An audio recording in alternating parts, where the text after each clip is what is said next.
lutte contre les maladies nosocomiales, les acteurs de la santé lancent les journées nationales d'hygiène hospitalière. Les travaux de la gare routière internationale vont bientôt démarrer. La date du 29 janvier est annoncée. Bonsoir à tous et bienvenue dans cette édition. Pour commencer en bref, le dialogue politique entre le gouvernement et l'opposition reprend ses droits ce jeudi à 16h. Les échanges entre le ministre d'État auprès du président de la République, Jeannot Ahoussou-Kouadio, et les différents partis de l'opposition, dont le Front populaire ivoirien, porteront notamment sur les questions liées au fonctionnement des partis politiques. On nous voit à présent la page santé de cette édition. Se faire soigner à l'hôpital pour un mal quelconque et y contracter une maladie que vous n'aviez pas auparavant, cela peut arriver. Il s'agit d'une infection nosocomiale. Pour éviter cette situation, le corps médical mise sur la promotion des soins de qualité, d'où l'organisation des Journées nationales d'hygiène hospitalière. Elles s'étendront sur une durée de 6 mois. Reportage Grace Kando. Les infections nosocomiales sont des infections contractées dans les hôpitaux dues au comportement des praticiens et des patients. En Côte d'Ivoire, la prévalence des infections nosocomiales varie entre 9 et 12% et la production des déchets sanitaires est estimée à plus de 4000 tonnes par an, ce qui fait courir un risque sanitaire et environnemental aux populations. Pour changer la donne, des journées nationales d'hygiène hospitalière et de lutte contre les infections nosocomiales sont organisées par le ministère de la Santé et de la lutte contre le sida. L'objectif de ces journées, c'est sensibiliser d'abord nos collaborateurs, directeurs des hôpitaux, prestataires de soins, aux procédures qui permettent d'éviter ces infections. C'est aussi une journée pour sensibiliser la communauté. Ces journées durent 6 semaines et plusieurs activités sont prévues. Ces journées vont concerner 6 régions sanitaires et 27 structures sanitaires. Et nous aurons d'abord dans chaque région 3 jours à passer. C'est-à-dire la première journée va consister à faire le diagnostic de l'hygiène hospitalière dans les hôpitaux. En le deuxième jour, nous allons former 45 agents de santé. Et le troisième jour, faire une mobilisation sociale autour de la question de l'hygiène hospitalière. Il sera aussi question de sensibiliser les populations, les leaders de communauté et les responsables politiques aux conséquences d'assainissement et aux pratiques saines en matière d'hygiène hospitalière et de gestion des déchets biomédicaux. Toujours au chapitre santé, nous parlons maintenant d'un type de cancer, celui du col de l'utérus. Cette maladie causée notamment par les rapports sexuels précoces fait des ravages. 500 000 cas enregistrés dans le monde, dont 230 000 décès pour l'année 2014. La commune de Port-Bouët lance une campagne de sensibilisation dans plusieurs centres de santé. Christelle Nda est connue par Gassoro. Le cancer du col de l'utérus est un véritable problème de santé publique. En Côte d'Ivoire, c'est le deuxième cancer chez la femme après le cancer du sein. Selon le programme national de lutte contre le cancer, chaque année, on enregistre environ 1600 cas. C'est l'un des rares cancers qu'on peut guérir si le dépistage se fait assez tôt. La commune de Port-Bouët, décidée à lutter contre la maladie, organise une campagne de sensibilisation de dépistage gratuite du 27 au 31 janvier. Ce type de maladie est très peu connu de la population. Donc notre objectif est d'abord de faire bien connaître le fléau et ensuite de faire connaître à la population les dispositions que nous avons prises pour faire face et par la suite être opérationnel sur le terrain pour effectivement attaquer le mal. Avant la phase de dépistage, les femmes de Port-Bouët ont été suffisamment informées sur la question par Dr Komoé du programme national de lutte contre le cancer. Progressivement, l'État est en train d'intégrer le dépistage du cancer du col de l'utérus dans les activités de la santé et reproduction, de telle sorte qu'elle soit vite vue lorsque la maladie n'a pas encore arrivé au stade de cancer. Alors, donc, le principe, c'est de détecter la lésion précancéreuse et de la traiter. Les participantes informées sur la maladie ont invité les autres femmes à se faire dépister. Le cancer de l'utérus est une sale maladie pour nous les femmes. Donc on doit se faire dépister. C'est très important pour nous les femmes. Je demande à mes soeurs de Port-Bouët de se faire dépister. Environ 1000 femmes de la commune de Port-Bouët sont attendues lors de la caravane de sensibilisation et de dépistage du cancer du col de l'utérus. Cette caravane sillonnera les différents centres de santé de la commune. À présent, on prend la direction de Magam. Il s'agit bien de ce village situé à une trentaine de kilomètres de Bondoukou. L'eau potable y est une denrée rare. Une seule pompe hydraulique fonctionnelle pour tout le village. Pour éviter de longues attentes dans les files, les plus impatients préfèrent l'eau de pluie, s'exposant du coup à de nombreuses maladies. Magam, village situé à environ 30 km de Bondoukou. Ici, le problème de l'eau potable se pose avec acuité. La seule pompe hydraulique villageoise fonctionnelle est beaucoup surexploitée. Christine, mère de 6 enfants, se rend une fois de plus à la pompe dans l'espoir d'obtenir de l'eau pour le ménage. Christine est chanceuse. C'est difficile ici. Pendant ce moment, une seule pompe. Mais la pompe ne suffit pas pour le village. Attendre des heures, voire des jours, avant d'obtenir de l'eau à la seule pompe fonctionnelle du village, une situation qui ne sied pas à Aliment et Mariam. Elle préfère utiliser l'eau de pluie. Le village est grand, mais il y a une seule pompe dedans. Si tu es pressé, là, tu ne peux pas gagner l'eau. Comme les gens sont beaucoup là, à cause de ça, nous on vient ici, parce que ça finit vite. L'école primaire du village n'est pas mieux lotie. La pompe hydraulique villageoise qui s'y trouve ne fonctionne pratiquement plus. Directeurs, instituteurs, infirmiers, tous sont obligés de se tourner vers la pompe du village. Nous n'avons qu'une seule pompe à l'école, mais cette eau n'est pas potable. Pour pouvoir avoir de l'eau, il faut pomper jusqu'à près de 15 à 30 minutes. Et l'eau qui sort a une couleur rougeâtre, donc on ne peut pas la consommer. La consommation de l'eau de pluie par les habitants de Magam n'est pas sans conséquences. Il y a tous les parasites intestinaux, les vers, mais au-delà de ça, il y a le choléra. Mais au-delà du choléra, il y a toutes les diarrhées et les intoxications alimentaires que nous pouvons avoir à travers l'eau. Pour les habitants du village de Magam, d'autres difficultés en plus du manque criard d'eau potable sont à souligner. Manque d'électricité, insuffisance de logement des instituteurs, voie principale du village dégradé et impraticable. Autant de problèmes auxquels les populations souhaitent une solution. On s'intéresse à présent aux activités de l'ONG Licolet. Cette organisation qui lutte contre la pauvreté travaille à l'autonomisation des femmes du département de Mans.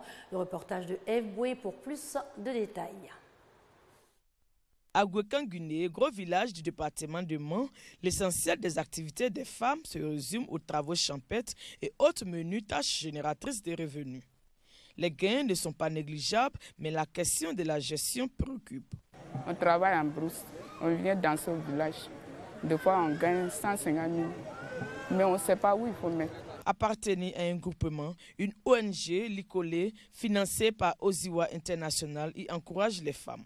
Leur mission, faire la promotion de l'autonomisation. Dans la mise en valeur des droits de la femme, faire en sorte que chaque femme qui de Gwekan, que ce soit une femme de Yekangouné, que ce soit une femme de Gongoulé, mais surtout dans la région de Mans, appartiennent à un groupement de développement économique. C'est à partir de là qu'elles peuvent mieux s'entraider et avoir les appuis aussi des bailleurs. Faire sortir les femmes de l'ouest de la Côte d'Ivoire de la précarité, un objectif affiché par Licolet qui a lancé ses activités dans le village de Gwekanguné. Retour à Abidjan pour parler de la gare routière internationale. Les travaux de cette gare ultra-moderne qui sera bâtie sur le site de l'ancienne gare d'Adjamé vont bientôt démarrer, précisément le 29 janvier prochain. Roger Nguessan et RVB. Le projet de construction de la nouvelle gare routière interurbaine et internationale d'Abidjan entre dans sa phase active. Les travaux de démarrage sont prévus pour ce jeudi 29 janvier 2015. Site retenu pour cette gare moderne, l'ancienne casse d'Adjamé. Problème, l'espace est encore occupé par des artisans ferrailleurs, malgré les kits de relocalisation remis par le gouvernement aux différents occupants. Le ministère des Transports et la mairie d'Adjamé demandent donc la libération du site. Vous savez que des lettres d'attribution avaient été attribuées à des propriétaires terriens comme habitants de la commune. Ces lettres d'attribution ayant été annulées par le ministère de la Construction, de l'Urbanisme, les travaux de la nouvelle gare internationale d'Abidjan va commencer. Tous ceux qui sont sur le site, nous leur demandons de les libérer. Population travaillant sur le site, nous vous demandons de mettre tout en œuvre pour que tout se passe dans la paix. Les artisans ferrailleurs ont jusqu'à mercredi 28 janvier à minuit pour quitter l'espace et éviter ainsi une opération de déguerpissement forcé. La nouvelle gare d'Abidjan, qui verra bientôt le jour sur l'ancien site de la Casa d'Adjamé, va contribuer à moderniser le système de transport de la Côte d'Ivoire. Elle pourra accueillir 50 000 voyageurs par jour, soit près de 25 millions par an. Coût du projet, environ 47 milliards de francs CFA. On quitte Abidjan pour le centre du pays, précisément à Yamoussoukro, où le Conseil du café cacao a mis en œuvre un projet d'appui à la promotion des jeunes agriculteurs. 1000 jeunes sont concernés par ce projet. 8 d'entre eux viennent de recevoir leur kit d'installation. Le reportage de Soro Corona Mamadou est dit par Kwadio Kwame. Les vergers cacaoyers et caféiers ivoiriens connaissent un vieillissement ces dernières années. Une situation qui réduit la production annuelle. Pour rajeunir les forêts domestiques, le Conseil du café cacao a initié en 2014 le projet d'appui à la promotion des jeunes agriculteurs pour une durée de 4 ans. Outre le rajeunissement, le projet a un caractère social et économique. Cette initiative permettra l'installation de 1000 jeunes d'ici à 2016 par la création de 1000 hectares de cacaoyers, 500 hectares de caféiers et 500 hectares de vivriers. Le projet est destiné aux jeunes de 18 à 40 ans des zones de production du café et du cacao. Il a pour objectif de lutter contre le chômage des jeunes et permet leur insertion dans le tissu économique et social du pays. Je vais suivre mon champ régulièrement. Je vais mettre ma force pour que le champ réussisse. À Yamoussoukro, ce projet a été présenté aux autorités. Les 8 bénéficiaires de la localité ont reçu leur kit d'installation. Au cours de la présentation du projet, les responsables du Conseil du café et du cacao ont exhorté les jeunes à prendre une part active dans cette initiative. Les jeunes bénéficiaires du projet seront formés en apiculture et en pisciculture, des activités pour diversifier leurs sources de revenus. La Côte d'Ivoire est le premier producteur mondial de cacao avec une production moyenne de 1 500 000 tonnes. Le projet d'appui à la promotion des jeunes agriculteurs va permettre à notre pays de maintenir cette place de leader mondial. Dans cette édition, on reparle des récents événements survenus en France relativement à la caricature du prophète Mahomet à la une de l'hebdomadaire satirique Charlie Hebdo. En Côte d'Ivoire, le Conseil supérieur des imams vient de réagir. Le COSIM appelle la communauté musulmane à l'apaisement et à la retenue. L'on se souvient encore des événements tragiques survenus à Paris, en France, le 7 janvier dernier. Des événements qui ont fait 12 victimes dans les locaux de l'hebdomadaire satirique Charlie Hebdo. Face à ces événements, mais aussi aux atteintes faites à l'islam et au prophète Mahomet, le COSIM condamne. S'agissant des événements eux-mêmes, le Conseil supérieur des imams en Côte d'Ivoire condamne bien évidemment la violence, les assassinats et toutes les activités qui s'y rattachent. L'on ne saurait en effet justifier de tels actes qui endeuillent les familles.